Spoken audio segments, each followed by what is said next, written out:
رہتے ہیں، کنفیوز ہوتے رہتے ہیں، اس کے حوالے سے اس کے اندر کافی آپ کو انفارمیشن مل جائے گی انشاءاللہ. اور اس قسم کی آپ کو نالج فراہم کرنے کی کوشش کی ہے جس سے ایک عام شخص بھی اس لائق ہو جائے کہ اگر اس نے ہیلپ لینی ہے رقیہ کے معاملے میں تو وہ ہیلپ لینے پراپر طریقے پہ آ جائے، سنت کے طریقے پہ، اور اگر اس نے خود رقیہ کرنا ہے تو وہ اس کے لیے بھی فلی ایکوپڈ ہو جائے. تو آج کا سیشن جو ہے وہ انشاءاللہ اسی حوالے سے. پچھلے دنوں میں نے کچھ بیسک رقیہ سکھائے تھے، ذرا مجھے تھوڑا سا ٹائم چاہیے ہوگا. بسم اللہ الرحمن الرحیم.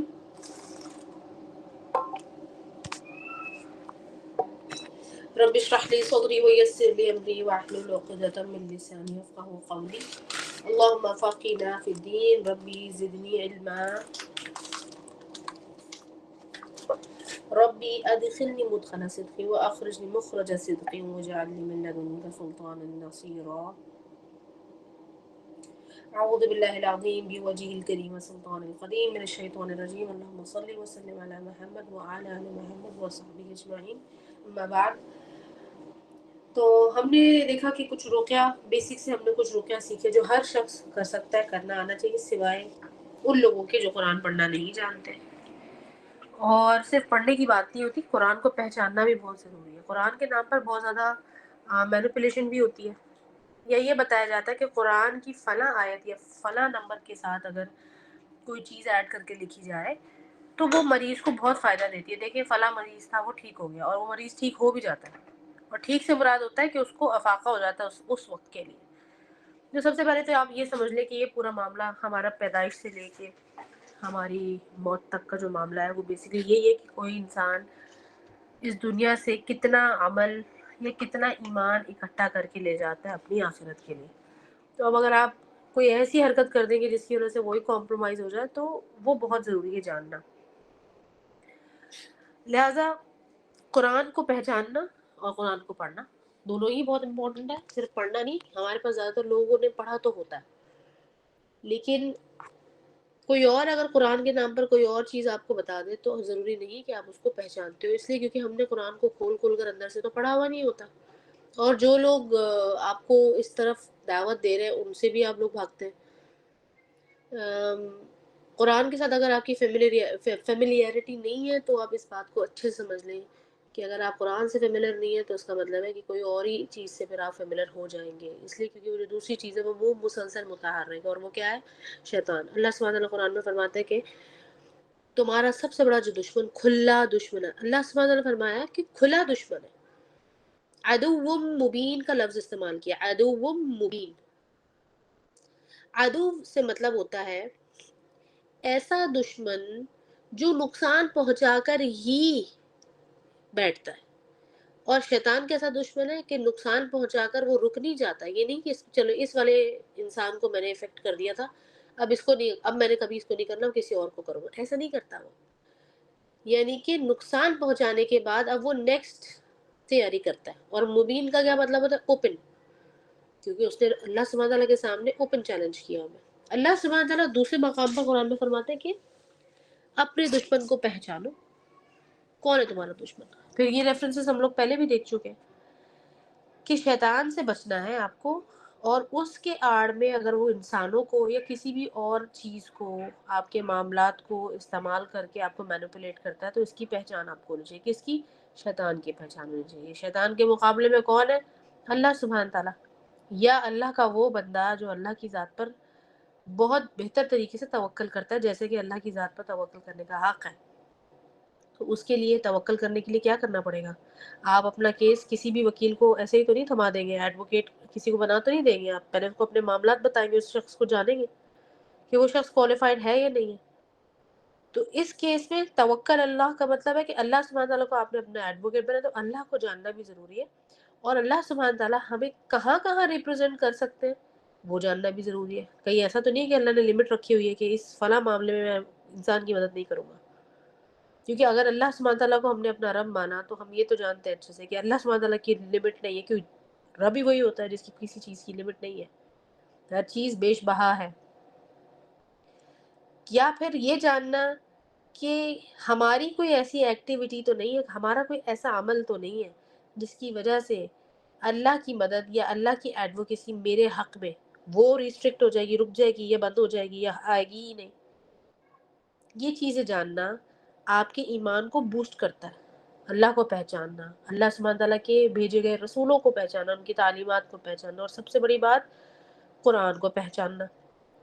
قرآن کو پہچاننا بہت ضروری ہے. اسی لیے آپ نے سنا ہوگا لفظ معرفت الہی، معرفت میم عین را یا عین را فا، اس کا بیسیکلی روٹ ہے میم عین را فا تیا کے ساتھ لکھا تھا معرفت. اردو میں بھی ہوتا ہے اور عربی میں بھی ہوتا ہے. معرفت کا مطلب ہوتا ہے پہچان کرنا. اور کیسی پہچان؟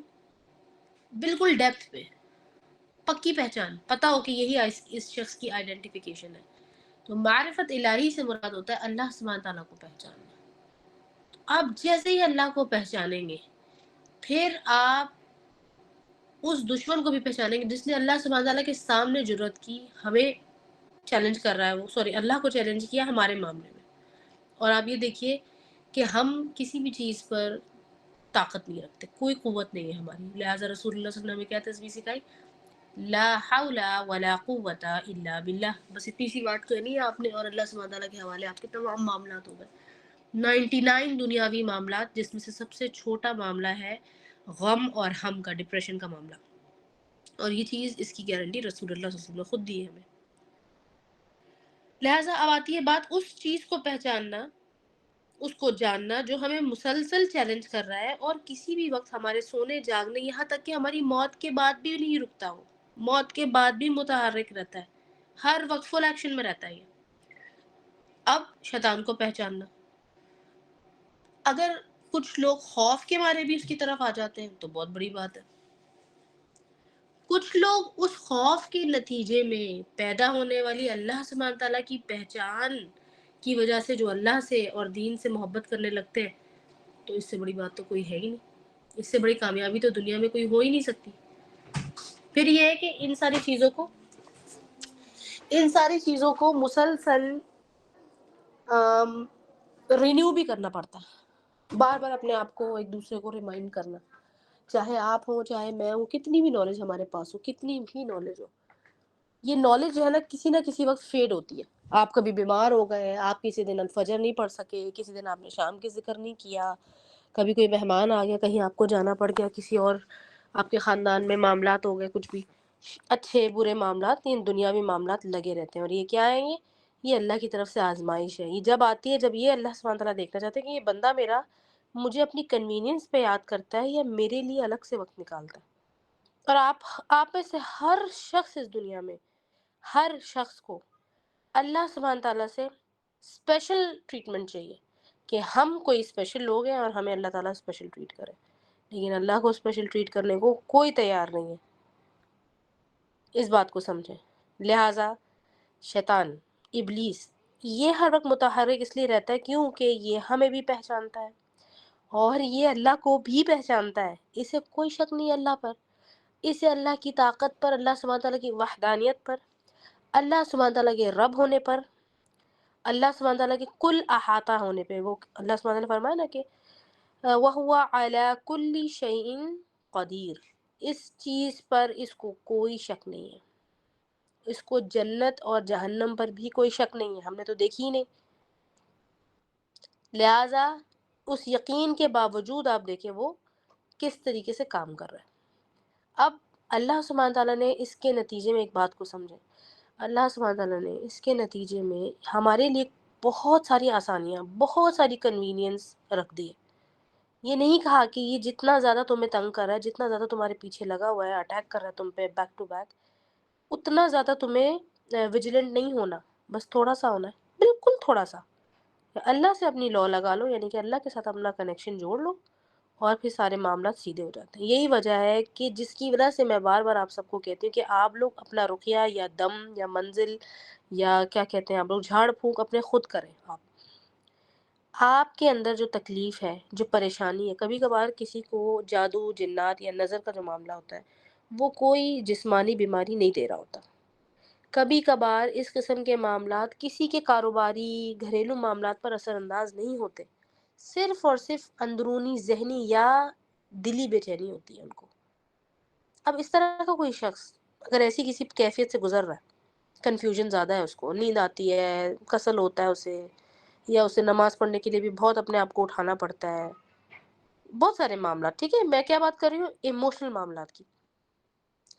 تو اس طرح کا کوئی شخص اگر کوئی اپنے جان پہچان میں، اپنے گھر میں، اپنے فرینڈ سے اس طرح کی اپنی بات شیئر کرے گا تو دوسرے لوگ اس بات کو نہیں سمجھ پائیں گے، یا اگر کسی نے سمجھ بھی لیا تو وہ اس کو اس حد تک سیریس نہیں لیں گے جس حد تک آپ چاہ رہے ہیں کہ میں اس تکلیف میں مبتلا ہوں لیکن میں کسی کو سمجھا نہیں پا رہا ہوں.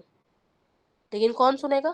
صرف اللہ. آپ کہیں یا نہ کہیں، اللہ جانتے ہیں. لہٰذا جب اللہ سبحانہ تعالیٰ آپ کے ہر اندرونی اور بیرونی معاملات سے واقف ہے، بہتر طور پہ، آپ سے بھی بہتر طور پہ، اور اس کے اوپر قادر بھی ہے، اس کو چینج کرنے کی صلاحیت صرف اللہ کی ذات پر کے پاس ہی ہے، تو وائی ناٹ کہ اللہ سے ہی بات کرے. اگر کوئی اور انسانی طور پر آپ کو تنگ کرتا ہے، اس کے معاملات اور اس کی باغ ڈور کیا ہے، وہ بھی اس کا کنٹرول بھی اللہ کے پاس ہے. لہٰذا اللہ کے ساتھ اپنا معاملہ جوڑیں. اب رہ گئی بات شیطان کی. شیطان بھی ہمیں تنگ کرتا ہے. شیطان کا کنٹرول کس کے پاس ہے؟ اللہ کے پاس ہے. پچھلے تمام سیشنز میں ہم نے جتنی بھی دعائیں سیکھی ہیں رقیہ کے زمرے میں، وہ تمام دعائیں یہی کچھ بتا رہی ہے کہ اللہ کا کنٹرول کیسا ہے. اور آپ اللہ کو کہہ رہے ہیں. ظاہر دعا میں تو ایک مسلمان جب دعا کا نام لیتا ہے تو دعا کا مطلب ہوتا ہے پکارنا، اللہ سبحانہ تعالیٰ کی ذات کو پکارنا. تو جب وہ اللہ کو پکارتا ہے تو بیسیکلی کیا کہہ رہا ہوتا ہے کہ یا اللہ آپ میرا یہ معاملہ، میرا وہ فلاں چیز، فلاں تکلیف میری دور کر دیں. تو رقیہ کی زمرے میں جتنی بھی دعائیں آتی ہیں، دعاؤں کی بات کریں فی الحال، وہ دعائیں رسول اللہ صلی اللہ علیہ وسلم نے ہمیں جو سکھائیں کہ یا اللہ فلاں شخص یا فلاں جن یا فلاں شیطان میرے آگے سے، میرے پیچھے سے، اوپر سے، نیچے سے آ کے مجھے تنگ کرتا ہے تو آپ اس کے شر سے مجھے بچا لیں. یا پھر کچھ ایسی دعائیں بھی موجود ہیں جو رسول اللہ صلی اللہ علیہ وسلم نے سکھائیں جس کے اندر آپ کو اگر کسی شخص کے اوپر شک ہے، اس دعا کے اندر اس شخص کا نام لینے کا باقاعدہ وہ جگہ ہے کہ اس مقام پر آپ پہنچے تو اس شخص کا نام لے جس پر آپ کو شک ہے. کوئی بھی شک ہو سکتا ہے، حسد کا، خدا نخواستہ جادو کا، اور آپ اللہ کو کہہ رہے ہیں. اب اللہ کے پاس جب معاملہ جاتا ہے تو کیا ہوتا ہے؟ میں نے کہا نا توکل علی اللہ کیا ہے؟ اللہ کو وکیل بنانا. تو جب اللہ ایڈوکیسی کرتے ہیں تو نہ وہ آپ کے ساتھ زیادتی کریں گے. جب دنیا میں کوئی لائر آپ کا کیس لیتا ہے نا تو وہ پہلے پوچھتا ہے کیا بات ہے، کتنا سچ ہے، کتنا جھوٹ ہے، اس حساب سے وہ آگے پیچھے کر دیتا ہے اور دوسرے کا نقصان بھی ہو جاتا ہے اس میں، اور بلکہ آپ کا بھی نقصان ہو سکتا ہے. لیکن جب اللہ سبحانہ تعالیٰ کیس لیتے ہیں نا آپ کا تو وہ کیا کریں گے؟ اگر تو دوسرا حقدار ہے تو اس حساب سے اللہ اس کو ڈیل کر لیں گے. اس کے ساتھ اگر وہ حقدار نہیں، سمجھ لے کہ وہ ناحق اس کے ساتھ کوئی زیادتی ہو جائے گی، جیسے کہ لوگ بددعائیں بھی دے دیتے ہیں نا، تو اللہ سبحانہ تعالیٰ اس کے ساتھ زیادتی نہیں ہونے دیں گے اور آپ کا معاملہ بھی سیدھا کر دیں گے. توکل علی اللہ کیا ہے؟ ایسا ہے. اسی لیے ہر چیز اللہ سے مانگو. جب رسول اللہ صلی اللہ علیہ وسلم نے ہمیں حکم دیا، آپ کیا سمجھ رہے ہیں اس بات کو کہ رسول اللہ نے ہمیں مشورہ دیا؟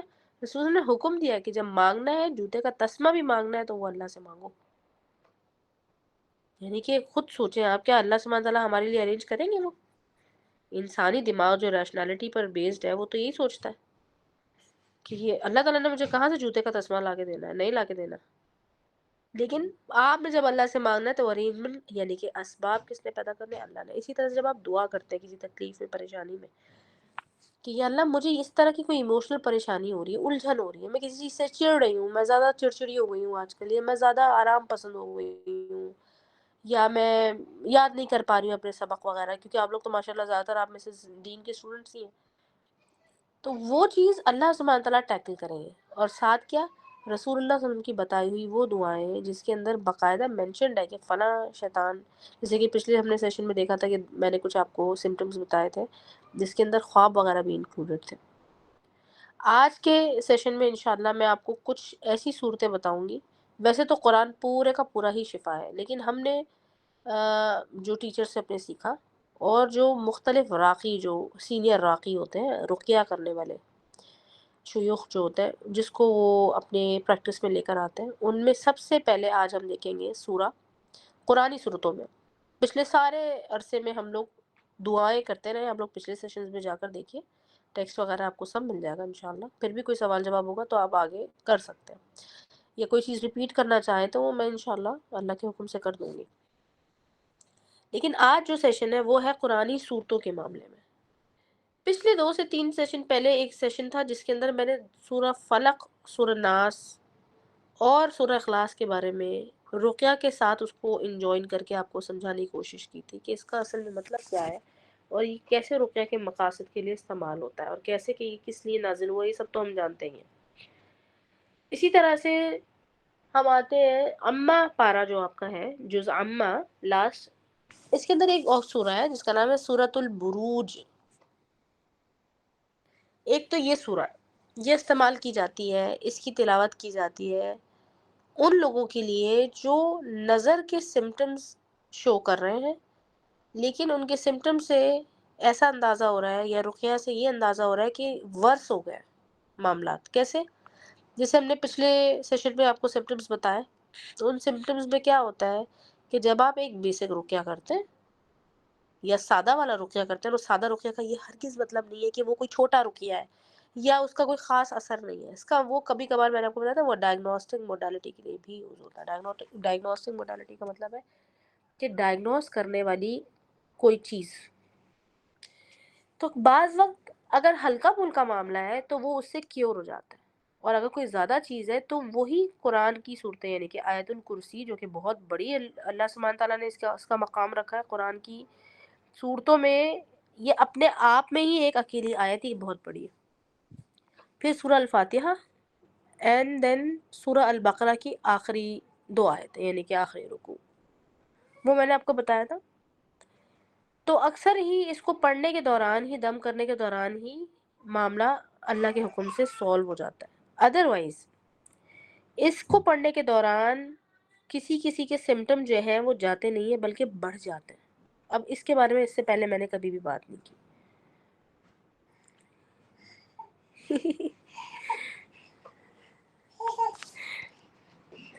اچھا جی، کہ بھئی سمٹمز جو ہیں وہ خراب بھی ہو رہے ہیں، تو سمٹمز خراب ہو جائیں گے تو کیا کریں گے؟ سمٹمز خراب ہو جائیں گے تو پھر آپ تھوڑے اور انٹینس رقیہ کی طرف جائیں گے یا پھر ڈوز بڑھا دیں گے۔ ڈوز کیسے بڑھتی ہے؟ ڈوز بڑھانے کا دیکھیے، رقیہ میں ڈوز بڑھانے سے مطلب یہ نہیں ہوتا کہ اگر آپ پہلے 7 مرتبہ پڑھ رہے تھے تو اب آپ 21 مرتبہ پڑھیں گے، تو اس چیز کا خیال رکھیں گے۔ رقیہ میں ڈوز بڑھانے سے مراد ہوتا ہے کہ آپ نے دن میں 1 مرتبہ کیا تو اب آپ دن میں 2 مرتبہ کر دیں۔ ڈوز بڑھانے کا یہی مطلب ہے۔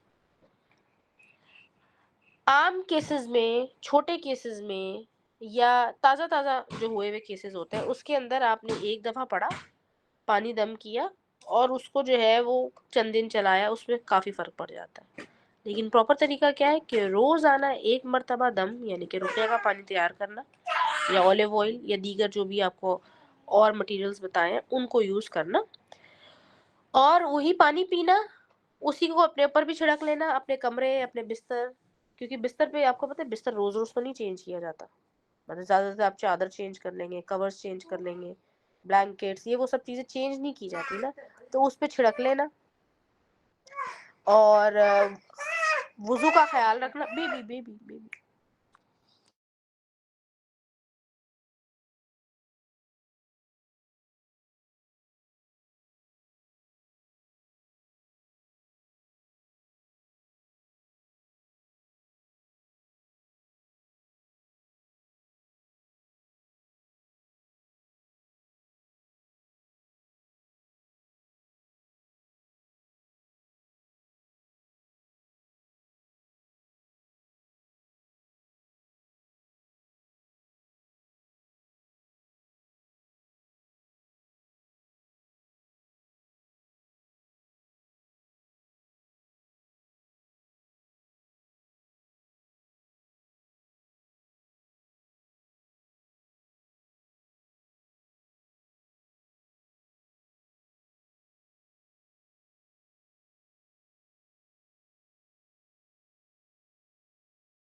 ہاں جی، تو ڈوز بڑھانے سے مراد یہی ہے کہ آپ اس کو ایک وقت کی بجائے 2 وقت کرنا شروع کر دیں گے. یا پھر اگر آپ نے ایک اکٹھا پانی اولیو آئل وغیرہ پہ دم کر دیا تھا تو پھر اب آپ روزانہ ایک وقت مقرر کریں. اور وقت مقرر کرنے سے مراد ہرگز یہ نہیں ہوتا کہ اگر آپ نے وقت تبدیل کیا تو اس کا اثر ختم ہو جائے گا. وقت مقرر کرنے سے مراد ہوتا ہے, زیادہ تر لوگ اس طرح کی انسٹرکشنز دیتے ہیں کیونکہ ذرا ہر کوئی انفارمیشن نہیں دے رہا ہوتا, وہ صرف آپ کو پرسکرپشن دے رہے ہوتے ہیں.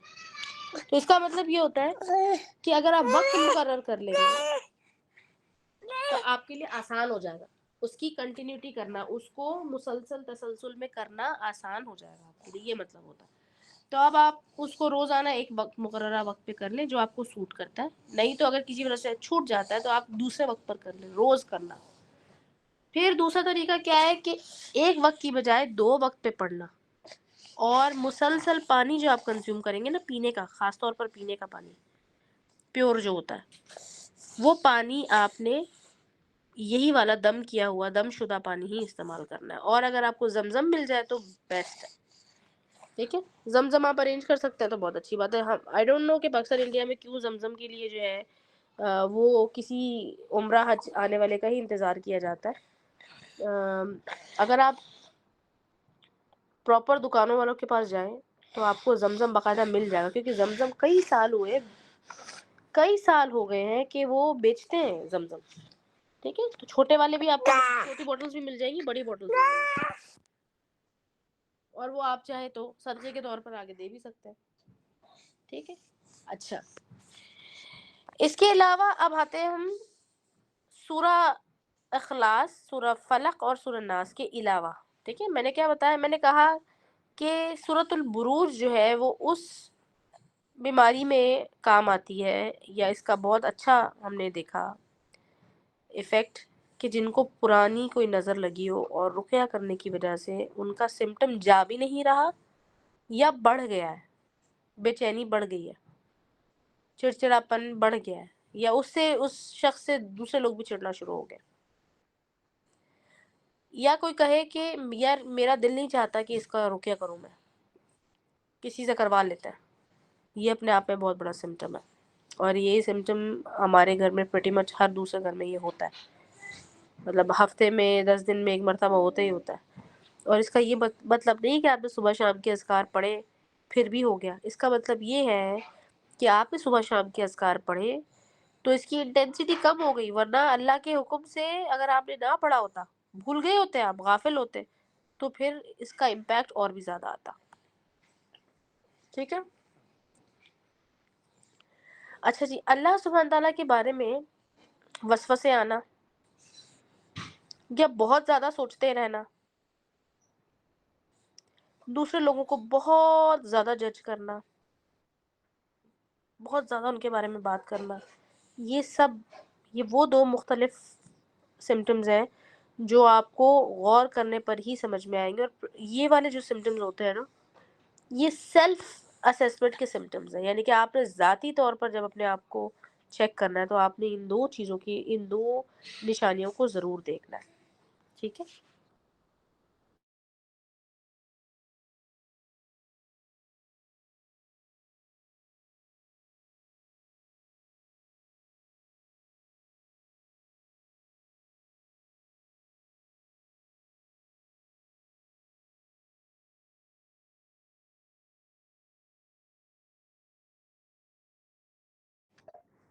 اچھا جی.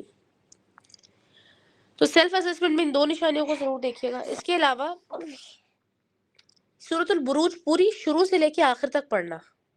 ٹھیک ہے, یہ پوری صورت ہی ایز اے رقیہ یوز ہوگی. کیسے؟ جیسے کہ سورہ فلق, سورہ ناس یا سورہ اخلاص استعمال ہوتی ہے. اور سورہ فلق, سورہ ناس, سورہ اخلاص کو پڑھنے کا ایک خاص طریقہ ہی میں نے آپ کو بتایا تھا. تو ابھی میں نے جو چوتھی سورہ بتائی ہے وہ ہے سورۃ البروج. والسماء ذات البروج والیوم الموعود, یہ والی جو سورہ. اچھا, ایک اور چیز کا خیال رکھیے, قرآن کی تلاوت رقیہ کے لیے یا ویسے عام طور پہ دونوں چیزوں کے لیے ایک ہی طرح ہوتا ہے. وہ کیا کہ اس کی تلاوت کرتے ہوئے آپ نے خیال رکھنا ہے کہ تلاوت قرات کے طور پر ہی کی جائے, نہ کہ اس کو کر کے پڑھا جا رہا ہے. سوری ٹو سے مجھے اس طرح بتانا پڑا, لیکن یہ کیونکہ رائج ہے نا یہ طریقہ کار آپ لوگوں کا.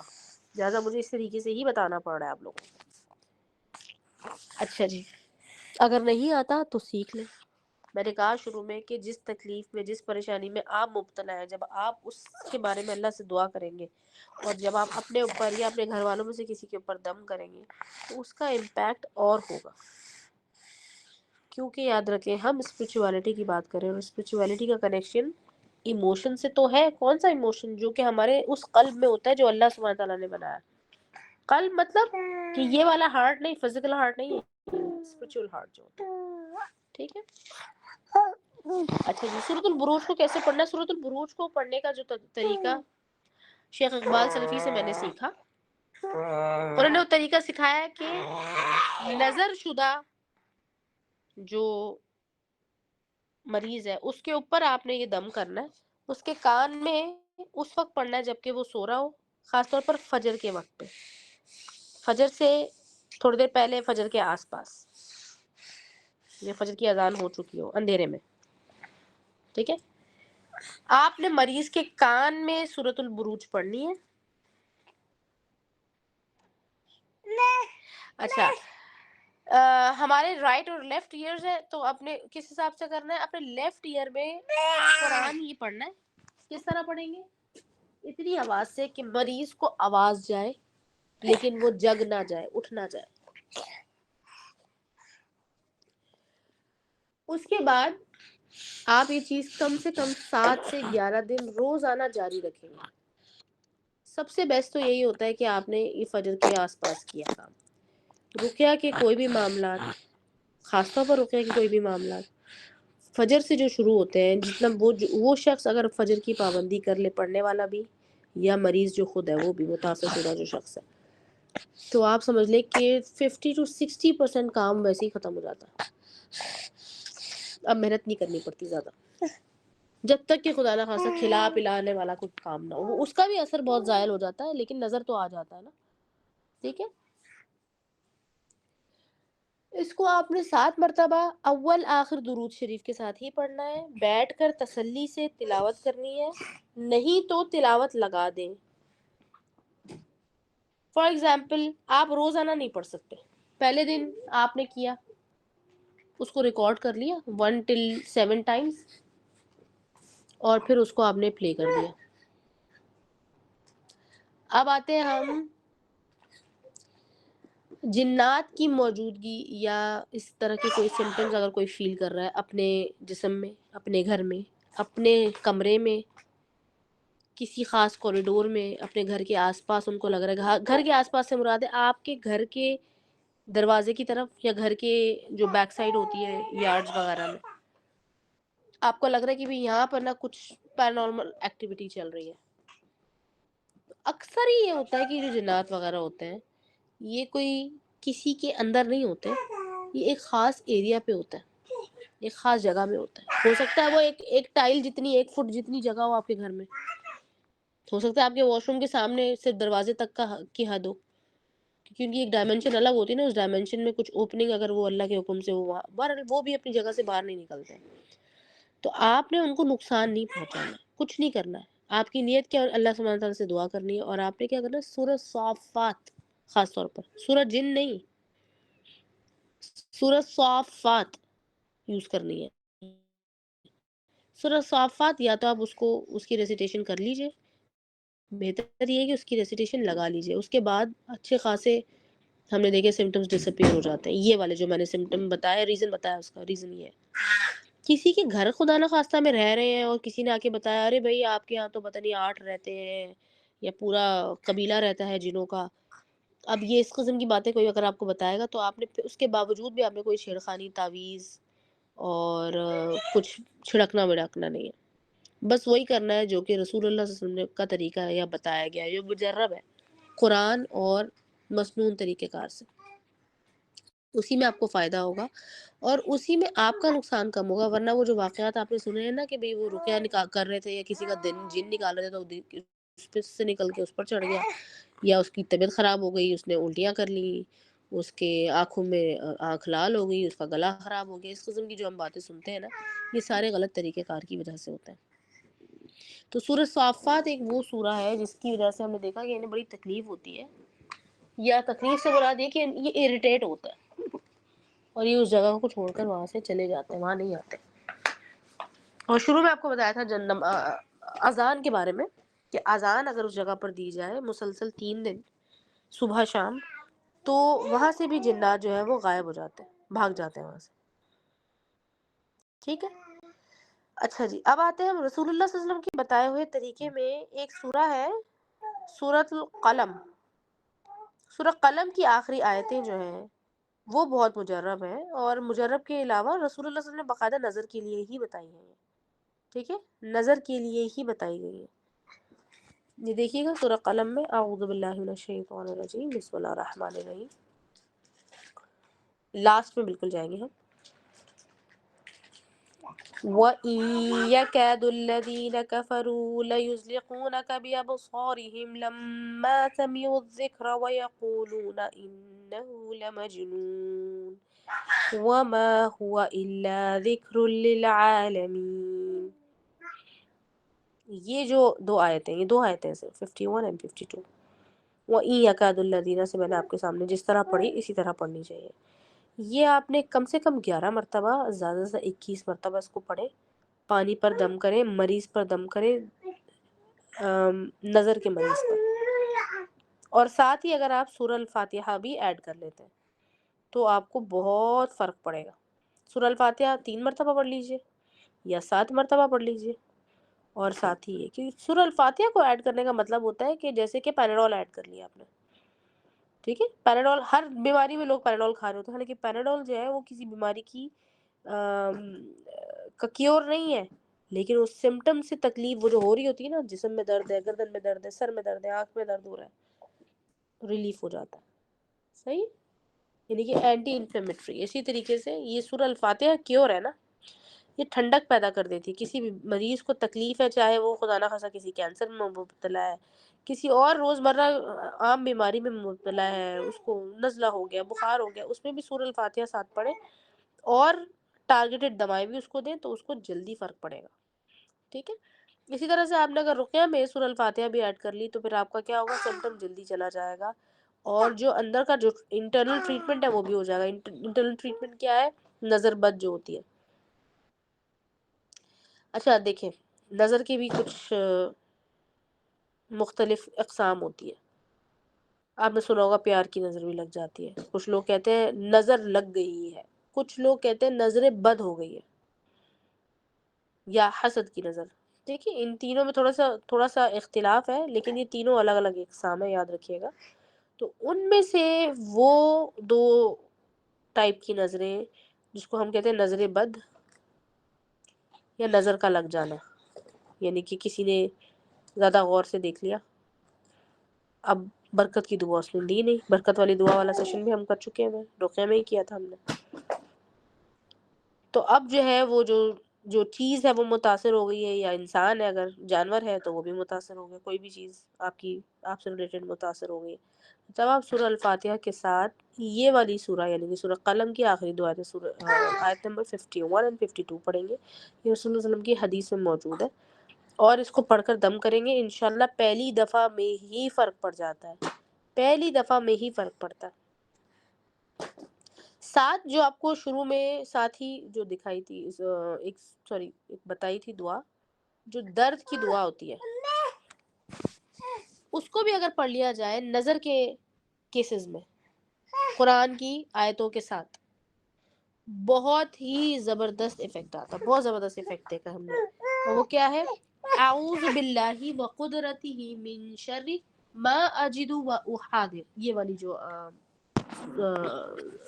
مصنون دعا میں سے ایک ہے، جو رسول اللہ صلی اللہ علیہ وسلم نے درد کی جگہ کے لیے بتایا کہ درد کی جگہ پر سیدھا ہاتھ رکھو اور بسم اللہ بسم اللہ پڑھ کے پھر یہ 3 بار بسم اللہ بول کر 7 مرتبہ اس دعا کو پڑھے تو رسول اللہ صلی اللہ علیہ وسلم نے کہا کہ درد چلا جائے گا، اور درد چلا جاتا ہے۔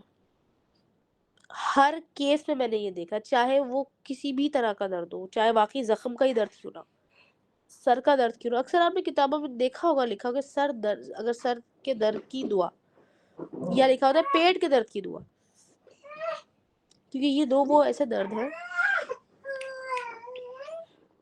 دو ایسے درد ہیں جو کہ چھوٹے بڑے سب کو ہوتے ہیں اور فوراً سے لوکیٹ ہو جاتے ہیں، پتہ چل جاتا ہے کہ سر میں درد ہو رہا ہے، پیٹ میں درد ہو رہا ہے، اور کہیں پر کوئی تکلیف ہو تو ضروری نہیں ہوتا کہ وہ اسپیسیفکلی پتہ چل رہا ہو۔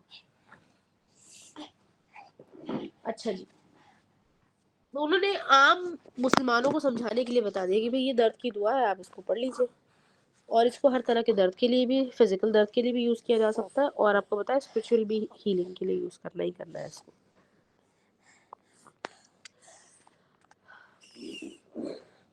اس کے علاوہ ہم آتے ہیں